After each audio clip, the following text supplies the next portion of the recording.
Hi everyone, I'm now reporting in Shanghai, also known as Little Mumbai of the East. As we can see, Indians like to compare China with themselves very much. They're always presented in every topics related to China. Our India will soon have these and those achievements like China. Love from India. Western mainstream media are also keen to describe India as the next China. This has become a regular topic. How many years does it take before India catches up with China? On the Chinese domestic internet, when watching Indian-related videos, there are often such comments. Many young Chinese will laugh at these comments. However, it may be that many people who surf the internet are too young to remember a time when China lagged behind India, and that time is not quite distant from us. People who were born earlier should remember that it is only in 1988 that China's GDP exceeded that of India, which is only 35 years in the past. In that year, there was still a large gap between the per capita GDP of China and India. At that time, everyone in China was discussing how many years it would take for China to catch up with India. China didn't overtake India until 1993 in terms of per capita GDP. Yes, for those Chinese who were born in the 1980s and early 1990s, they were not having as good living standard as India. China is actually the one that wanted to catch up. Over the past 2 decades, the GDP gap between China and India has become wider and wider. In 1990, India's GDP was 90% of China's. In 2000, it was equivalent to 40%. By 2010, it is equivalent to 25%. And this year, it is less than 20%. So, the normal question should not be when India will catch up with China, but why is India surpassed by China and getting further and further away? I'm very confused as to whether there is something wrong with me or something wrong with the world. Of course, whether it is in India or in China, there are always many people who say that China's economic reform was carried out in 1978, while India's was in 1991. So it is quite natural that China is ahead by more than 10 years. For India has a lower starting point, but there is another problem that has been ignored, and that is, in 1991, when India just started reforming, its per capita GDP was 10% higher than that of China. So, does India have a higher starting point? Moreover, India joined the WTO in 1995, and it took another 6 years for China to join WTO, which was in 2001. The logic of believing that India must be able to catch up with China is that those who depart first will enjoy the first mover advantage, and those who depart later will definitely catch up. Then Elon Musk became the richest man in the world at the age of 49, and I'm 39 years old now. Can I say that I'm only 10 years away from becoming the richest man in the world? However, many foreign netizens don't think there is any problem. They think that in terms of finance, Mumbai is 20 years ahead of Shanghai, and in terms of development potential, China is much bigger than Shenzhen. India is full of stamina and catching up fast. Then let's talk in this episode. Which year is the year 2023 of India, equivalent to China? Many people will roughly compare them in terms of GDP. In 2021, China's nominal GDP is 17.7 trillion US dollars, ranking second in the world. India is about 3.2 trillion US dollars, ranking 6th. From the perspective of figures alone, it is probably China's 2006 to 2007. Many foreign netizens think so, but there are 2 factors that have to be considered. Firstly, the 3.2 trillion US dollar in 2021, this is the nominal GDP, which has included inflation. This is not the same as the US dollar before the subprime mortgage crisis. Especially in the past 2 years, the newly printed US dollar have already been equivalent to the sum of the past 40 years. Secondly, India has conducted multiple operations to enlarge GDP artificially for the purpose of election, especially the one conducted in 2015, where cow shit is counted in GDP, which is quite controversial. Therefore, comparison that is based only on the basis of GDP seems unreliable. We should compare all aspects of production and consumption in an all-round way, so that everyone can have a specific understanding. So let's first look at the production side. Power generation and energy consumption are important indicators for measuring industrial production. In 2021, India's power generation is 1.7 trillion, which accounts for 6% of the world's total, and is ranked the third. This power generation is about the same of China's in 2002. In 2021, India's oil consumption is 220 million tons, accounting for 5.2% of the world's total, equivalent to China's overconsumption in 2000. And in 2021, India's steel output is 118 million tons, ranking second in the world, similar to China's 1998. Therefore, from the perspective of industrial production, India is roughly equivalent to China around 2000, when China was not a member of the WTO. But the structure of India's economy differs greatly from that of China at that time. At that time, China's industrial added value accounted for more than half of its GDP, which signifies China's effort to promote industrialization and become the world factory. At present, India's secondary industry accounts for 20% of GDP, while agriculture and the service industry accounts for 25% and 55% respectively. This ratio is very strange.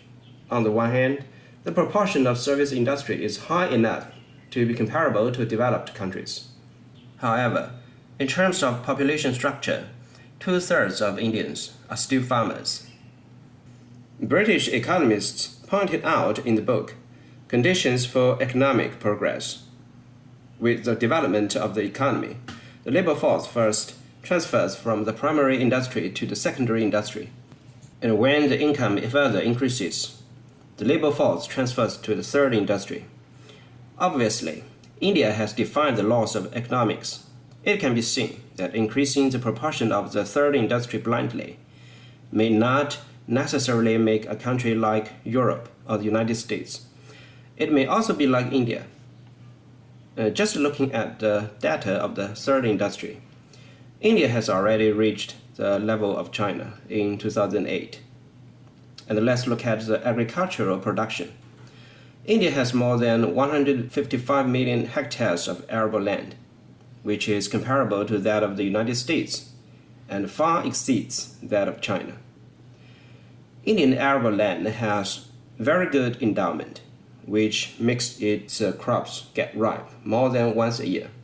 But in 2021, India's grain output is about 300 million tons, which is only equivalent to that of China in 1978.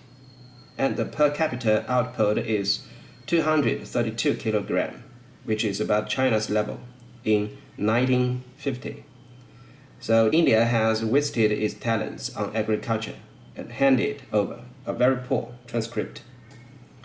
Then let's turn to the comparison of the consumption, which can better reflect the life of ordinary people.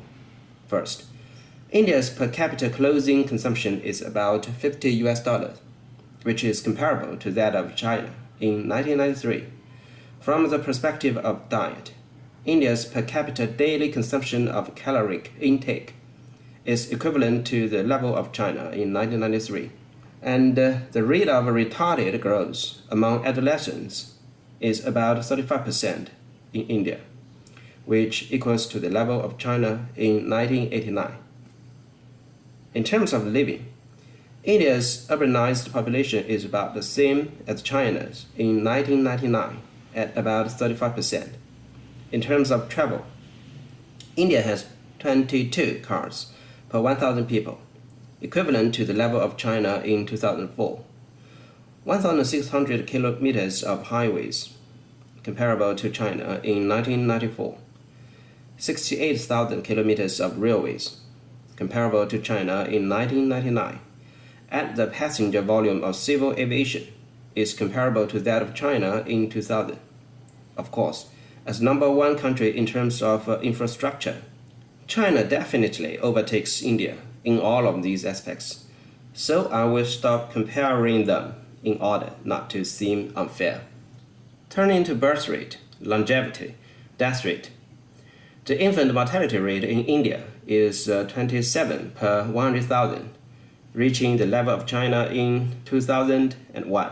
But the maternal mortality rate is as high as 145 per 100,000, only the level of China in the 1980s. And the average life expectancy has just exceeded 70 years old, roughly equivalent to China's level in 1995. As for the murder rate per 100,000 population, China is less than 0.6 and India is doing very well. It has dropped from 5.5 to 3.5 in the past 3 decades, which is already safer than the United States.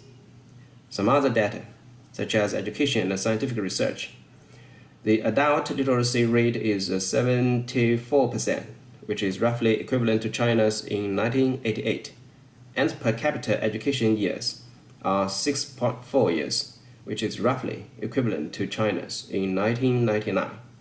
There are no statistics on the proportion of scientific research personnel per million people, which is about the same as that of China in the late 1980s.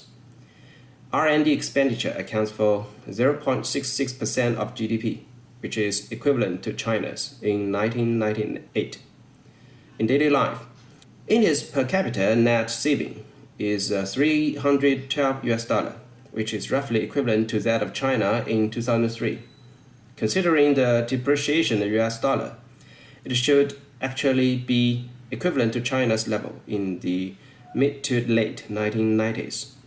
The per capita electricity consumption is about the level of China in 1996, and the per capita carbon emission of India is 1.8, which is about the level of China in 1990. In short, based on the comparison of comprehensive data, an ordinary person in India's actual standard of living is equivalent to that of China in the mid to late 1990s. This data is embarrassing.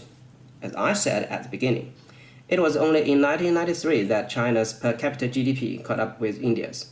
That is to say, after nearly 3 decades development, India has only moved forward for a few years. So I boldly make a statement. In another 30 years, that is around 2050, India's GDP may grow to a relatively high number, but the actual life experience of the above-mentioned item is only about the level of China around 2010.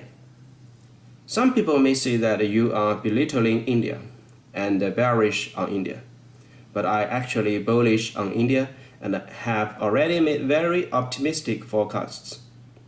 And my forecast comes with good wishes.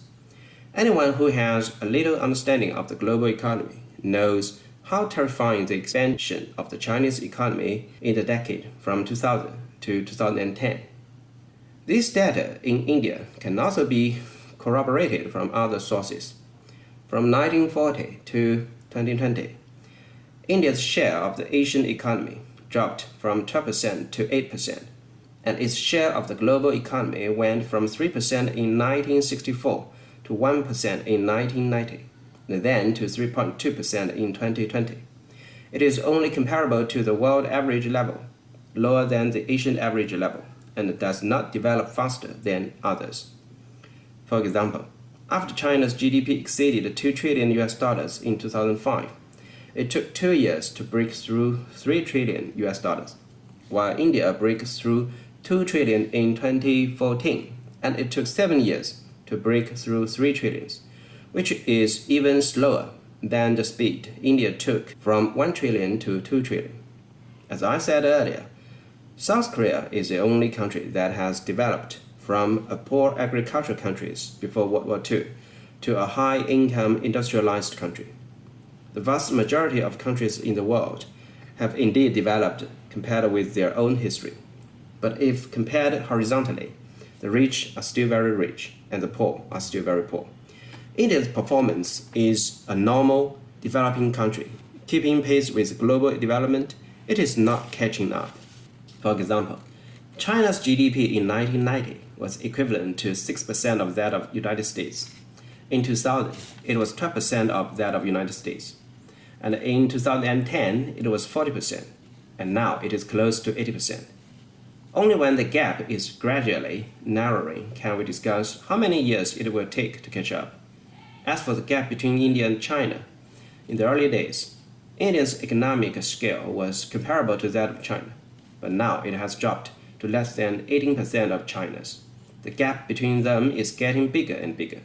So I think it is too early to discuss how long it will take India to catch up with China. India's superpower dream currently lacks the support of realistic conditions. The reason why the Western media favors India is mainly to provoke Sino-India relations and try to turn the two sides into rivals. The arguments they put forward are nothing more than that India's technology, population, land, resources, and diplomatic environment are not inferior to China's, and even better than China, and its economic growth rate is also very impressive.